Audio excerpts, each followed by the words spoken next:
Ainda sobre ameaças de Trump, o presidente americano não deixou barato nem para as gigantes de tecnologia, como Apple e Samsung.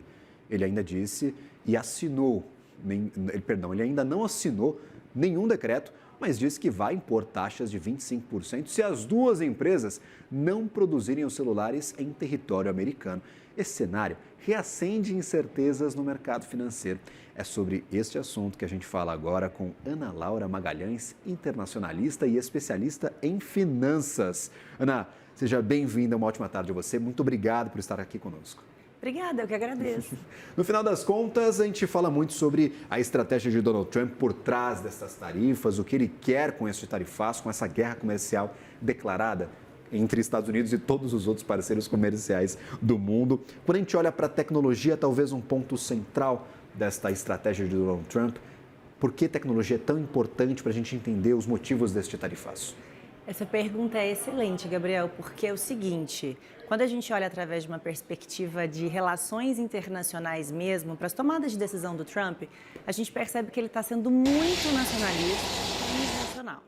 E aí, quando você me pergunta por que as empresas de tecnologia, porque quando a gente olha uma balança de poder das maiores potências do mundo, Estados Unidos em primeiro lugar, com uma hegemonia também monetária e principalmente cultural, e China em segundo lugar também sendo uma superpotência, querendo e podendo ocupar esse primeiro lugar, na verdade, a relevância da China vem em tecnologia. Vem em inteligência artificial ou em muita inovação de 5G, é muita tecnologia mesmo, num espaço que talvez cause esse medo, cause essa ansiedade. E nessa perspectiva nacionalista do Trump, a ideia é realmente reter esse movimento, é não deixar chegar nem perto. E aí as empresas é que sofrem dentro dessa análise mais microeconômica, mas dentro dessa perspectiva de política global. Perfeito. Por aqui, por exemplo, a gente não está falando só sobre smartphones, a gente fala sobre Apple, sobre Samsung, sobre Nvidia, algumas proibições, por exemplo, para exportação de tecnologia americana para a China, já tem diversas barreiras, não são só de Trump, mas também do governo Biden. Há, por exemplo, a intenção de Trump de montar uma legislação apenas para semicondutores, quer fechar um acordo com a Ucrânia de terras raras, então está tudo meio que ligado à tecnologia. Essa busca pela hegemonia e talvez o receio de a China ocupar este espaço. Eu acho que é exatamente isso e, assim, é um bom ponto, porque o Trump ele tem essas tomadas de decisão que, na verdade, deixam o mundo meio confuso. O que vai acontecer? Será que a gente vai para um lado ou vai para o outro? Obrigada. E muito nesse quesito de dizer que é o seguinte, o Trump adora dizer que fala o tempo todo para o Tim Cook, que é o presidente da Apple, que vai tomar as medidas necessárias para a Apple voltar a produzir os smartphones nos Estados Unidos. Então, é muito sobre isso. De volta para o nacionalista e transacional. Eu quero que a Apple, que é uma empresa norte-americana, produza os produtos aqui, para que então a gente justifique esse crescimento econômico e tecnológico dentro do país, né? E aí é curioso pensar nisso, porque assim, num contexto global, o maior market share de smartphones do mundo é da Samsung, não é da Apple. O market share da Samsung é de um pouco mais de 20%, da Apple um pouco mais de 17%. Então também tem um pouco desse conflito de ser uma empresa sul-coreana que tem esse market share maior no mundo, né? Então tem muita tomada de decisão ali que às vezes a gente não vê a consequência momentânea, mas que a gente sabe que no longo prazo vem com essa perspectiva de deixar os Estados Unidos por cima. Ele cutuca as duas, né? Ele primeiro foi direto na Apple, falando, precisa produzir nos Estados Unidos, aí depois ele sobrou para a Samsung também. Falou, e se a Samsung quiser vender aqui também, vai pagar 25% de taxa se não fabricar aqui. Tem uma distinção entre essas empresas, claro, uma atenção maior para a Apple por ser puramente uma companhia norte-americana? Eu acho que o mais interessante para ver nessa diferença entre as duas empresas é que a Samsung ela tem mais diversificação na produção. A Apple estava muito concentrada na China e com essa tarifação específica para a China já teve umas mudanças de planta industrial para a Índia, o que também já traz uma mudança muito interessante de nível de custo de produção, mas não com o objetivo final da Apple de voltar a produzir industrialmente falando o produto nos Estados Unidos.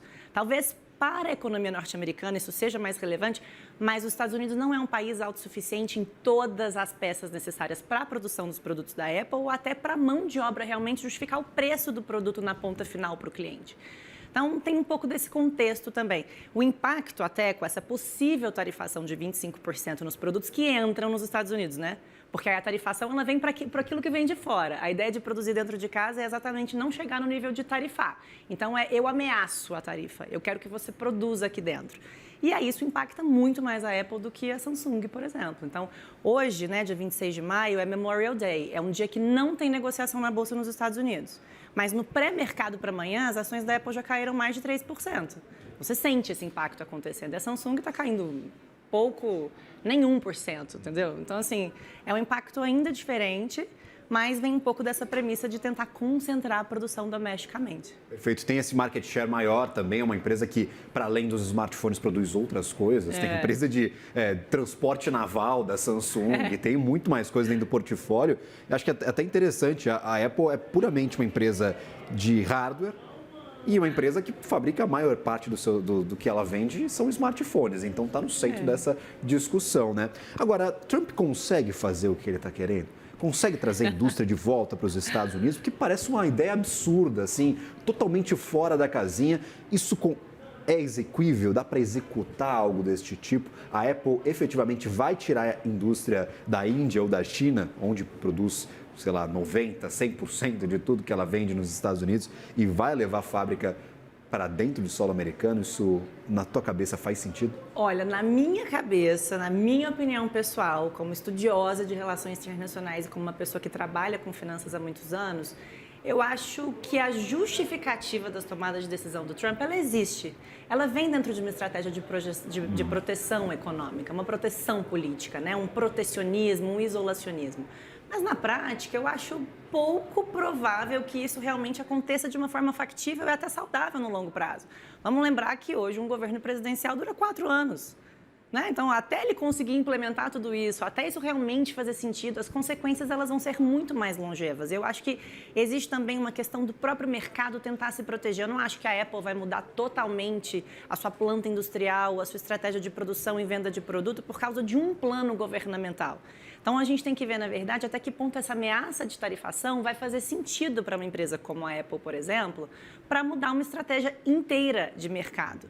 Porque aí ou ela vai ter que internacionalizar esse custo, que passa a ser dela. Então, aí a gente tem uma redução de margem, uma redução de resultado financeiro interno de uma empresa listada. Ou ela vai ter que passar esse custo para o cliente final. E aí a gente vai ver, então, nos preços dos produtos, no nosso bolso, de quem consome, de quem gosta, de quem quer comprar os produtos, realmente esse encarecimento, né, em cadeia, que acaba chegando na pessoa que quer adquirir um produto da Apple. Exato. E o problema de ser uma companhia aberta também é que você tem que colocar isso no seu resultado. Tá tudo né? lá, você não consegue dar uma escondida e falar, não, vamos agradar o governo, vamos fazer aqui, a gente perde um pouquinho de margem, desagrada a parte dos investidores. Não, todo mundo vai ver que a empresa está perdendo margem, está produzindo mais caro e em algum momento vai ter que aumentar esse preço para o consumidor final. Até queria entender, por exemplo, qual que é o saldo parcial desta guerra comercial. Donald Trump está conseguindo conquistar os seus principais objetivos, na tua opinião? Qual que é o saldo até agora, depois de pouco mais de um mês e pouco, desde o comecinho de abril? A gente tem já algum saldo parcial desta briga? Porque efetivamente tem um acordo com o Donald Trump, que é o do Reino Unido. E nem assinado ainda foi, a gente não conhece nem parte dos detalhes. Então, como é que está esta história? Ele está conseguindo conquistar algo? Me parece que essa estratégia também, se a gente olhar para uma perspectiva realista nas relações internacionais, como uma teoria mesmo, o mundo vive dentro de uma balança de poder, está sempre dentro de um contexto de equilíbrio, entre os países mesmo. E eu acho que o saldo que o Trump conseguiu até agora com as tomadas de decisão que ele teve, na verdade, ainda nesse contexto de ameaça, foi só mostrar que ele poderia ser muito agressivo se ele quisesse ou se as instituições também permitissem que ele fosse profundamente onde ele gostaria. Porque eu acho que a gente vendo todo esse contexto de vou tarifar a China, e aí começa 15%, 25%, 100%, 125%, não, chegamos num acordo. Então é muito mais nessa ideia de deixa eu amedrontar, deixa eu mostrar o meu poder e fazer essa pessoa recuar, né, esse país no caso, recuar dentro do que eu gostaria que fizesse e assim sucessivamente. Por exemplo, a União Europeia, você acabou de mencionar, vamos taxar agora em 25% também, 50% dos produtos da União Europeia. E aí você vê um possível diálogo com a Ursula von der Leyen, por exemplo, que é a presidente da Comissão Europeia. Não, então tudo bem. Então vamos esperar até dia 9 de julho. Vamos tentar sentar e conversar. Então eu acho que é muito um pouco de querer mostrar poder demais, querer mostrar uma relevância demais, mas não ter um planejamento 100% estratégico para a gente entender as tomadas de decisão no curto prazo e tudo que ele quer provar no longo prazo dentro desse tipo de governo. Então, acho que a gente ainda tem que acompanhar um tempo para ver se esse saldo, pelo menos até um final do ano, vai trazer algum tipo de desdobramento que a gente consiga visualizar de forma palatável mesmo e criar conclusões que sejam. Né? Perfeito. 50% de tarifa é muita tarifa. Ele falou que não tinha discussão, não ia fechar acordo, que estava dado. Ele ia colocar 50% de tarifa. Aí, em 2 dias depois, é uma ligação de telefone que faz mudar de ideia. Aí você vai ver isso dia 9 de julho, um mês depois do que estava programado. Então, a gente tem esse vai e vem. E aí o investidor, eu imagino o internacionalista, deve ficar no meio do caminho falando, cara, o que eu faço agora? Qual que é o Donald Trump que eu preciso analisar? É o de ontem, é o de hoje, é o de amanhã? Como é que está essa tarefa aí de tentar traçar, fazer projeções em um governo que está tomando decisões tão estáveis assim? Sabe que o mais interessante talvez seja isso? A instabilidade é tanta que isso causa tanta imprevisibilidade no mercado, isso balança o mercado financeiro e vem um pouco no quesito de talvez aproveitar micro-oportunidades para quem tem informação privilegiada, para quem está ali, às vezes lançar então uma criptomoeda nesse momento quando você acaba de se tornar o novo presidente da maior potência do mundo, o quanto isso te beneficia e beneficia as pessoas que sabem desse seu projeto e assim sucessivamente. Existem várias características do que já aconteceu no governo Trump até agora, que você vê vários benefícios financeiros focados, assim, microfocados em pequenos grupos de pessoas. Então, isso também acaba existindo. Mas toda essa imprevisibilidade, na verdade, só deixa o mercado com menos consistência do que pode ser. Poxa, será que a Apple, que está no portfólio de vários fundos de investimento no mundo inteiro e não só no Brasil, vai mudar, então, essa planta industrial? Vai sair da China, vai para a Índia? Vai gastar dinheiro com isso? Vai fazer que nível de investimento? Vai voltar para os Estados Unidos? O quanto que isso vai impactar no resultado financeiro? Será que eu invisto agora? Eu vendo? Será que eu compro no futuro? Será que eu faço uma opção de venda caso bata um determinado preço? Então, as pessoas não sabem exatamente como agir. E acho que essa imprevisibilidade também vem como um tipo de estratégia que, provavelmente, no futuro, quando a gente olhar para trás para esse governo Trump, vai ser uma característica dessa imprevisibilidade ou dessa falta de possibilidade da gente criar algum tipo de cenário factível e tomar decisões concretas em cima disso. E é por isso que isso causa tanta volatilidade no mercado financeiro.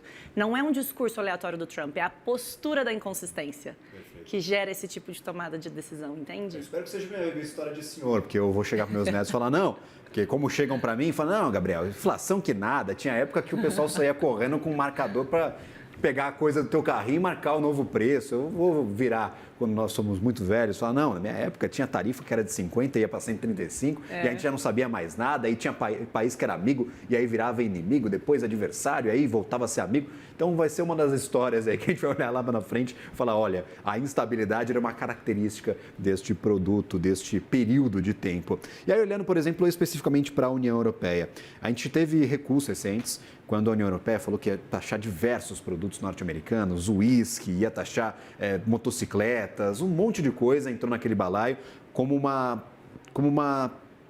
talvez uma retaliação às primeiras tarifas de Trump lá de trás. E aí Trump falou que ia taxar bebidas alcoólicas da União Europeia, ambos voltaram atrás, ninguém mexeu com ninguém, as tarifas recíprocas, elas perduraram. A União Europeia consegue brigar de frente com Donald Trump para encarar esses 50% de tarifas ou, diante das ameaças, vai ter que fechar um acordo para não perder um grande mercado? A União Europeia, lembrando, tem 250 milhões de dólares de superávit com os americanos. Eu acho que você trouxe uma pergunta já criando uma resposta nela. Porque exatamente essa estratégia nacionalista e transacional do Trump, ela vem focada em déficit. Ele não quer ter déficit com os outros países, ele quer ser superavitário em toda a sua balança comercial com o mundo inteiro, que é quase impossível, se a gente olhar no detalhe, né? Porque o mundo ele é muito globalizado e a gente importa e exporta muita coisa de muita gente o tempo todo, Estados Unidos principalmente. Mas a sua pergunta focada em União Europeia, ela é interessante no quesito de que, se a gente olha para um ranking das maiores potências do mundo hoje, Estados Unidos em primeiro lugar, China em segundo lugar, a União Europeia como bloco, ela vem em terceiro lugar. Ela é relevante.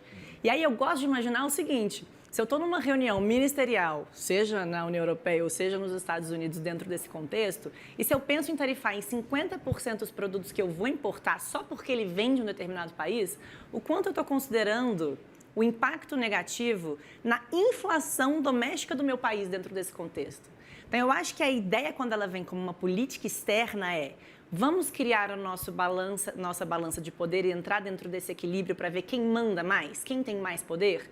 Mas acho que quando você para analisar realmente no detalhe as consequências no longo prazo, só vai pesar no bolso de quem vive dentro daquele país. Por que eu vou tarifar em 50% um produto que vem, né, dos Estados Unidos, por exemplo, na perspectiva da União Europeia, como uma retaliação de tarifa? A União Europeia não tem muita escolha. Poxa, se você vai me tarifar, então deixa eu retaliar, deixa eu tarifar de volta. Mas será que é interessante para ela realmente fazer isso?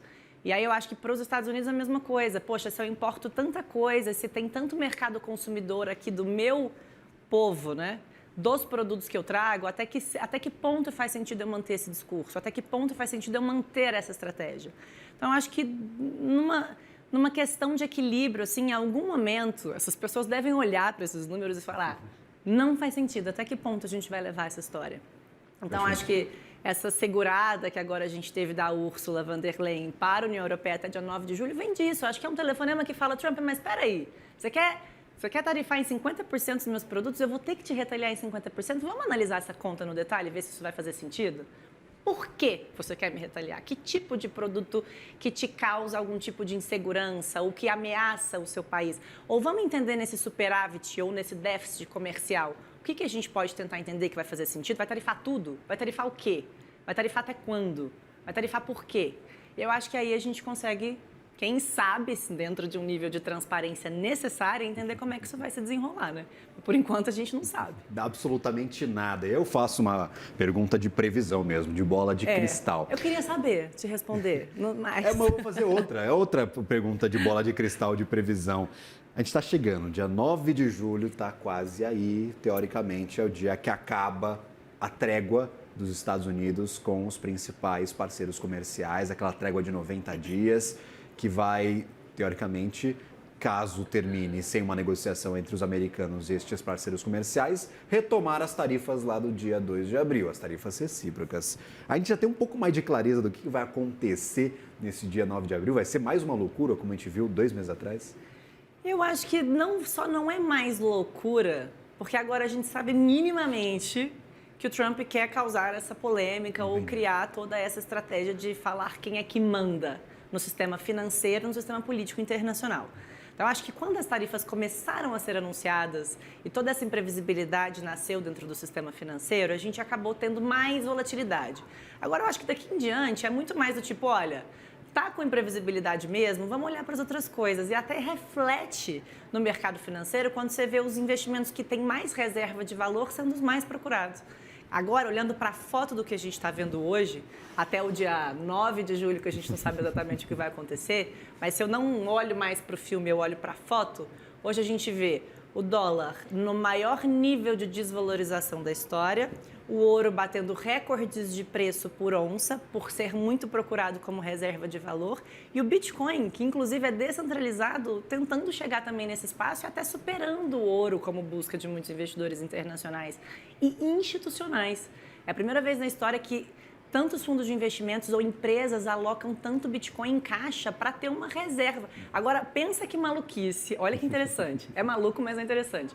Você tomar decisões estratégicas financeiras para sua empresa ou para o seu país ou para a sua carteira de investimentos como pessoa física, no ativo mais volátil por ser descentralizado, porque aquilo se torna reserva de valor porque ele está desconectado, descorrelacionado exatamente com todo o resto do mercado financeiro que a gente está acostumado a entender como é que funciona. Então, isso também está muito interessante da gente entender, sabe? E agora, dia 9 de julho, a gente vai só ver mais uma notícia, vai impactar momentaneamente algumas ações, algumas empresas, um índice aqui, outro ali, mas o mercado também tem essa tendência de se ajustar no longo prazo. Exato, o pessoal que gosta de volatilidade está adorando esses últimos dias, né? Aqui, ó, só puxei a cotação, ouro nos 3.341 dólares por onça, então está muito forte. A máxima do ano passado, comecinho, era 2.200 dólares, então a gente colocou mais de $1.000 aí na cotação de cada onça de ouro, então muito forte mesmo essa alta. E para os criptoativos, o Bitcoin acabei de dar $109 mil, mais uma máxima histórica na semana passada. Ana Laura, obrigado pela participação, prazer tê-la por aqui, volte sempre, uma ótima semana a você. Eu que agradeço, obrigada pelo espaço. Agradecido.